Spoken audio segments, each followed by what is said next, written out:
There's a second kind of cable that's less common, but you will run into it once in a while. This is called a crossover cable, and in a crossover cable, the colors are reversed. The pairs twist over each other. There are times when switching from a crossover cable to a straight-through cable will make or break your networks, so you really need to be able to identify which is which. Sometimes crossover cables are made in an identifying color, but you cannot rely on that. Sometimes they have a tag or a printed label that identifies them as crossover, but you can't rely on that either. And if you can't find either a printed label or a tag that makes it obvious, then you have to look at the color-coded wires on the end just closely enough to determine whether they are straight through or whether they have been modified.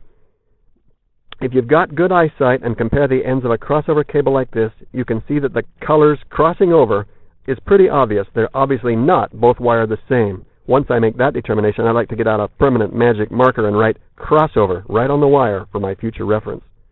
We'll talk about the situations in which you might use a crossover cable versus a straight-through cable in a moment. But before we get to that, there's another important variable that we need to learn about.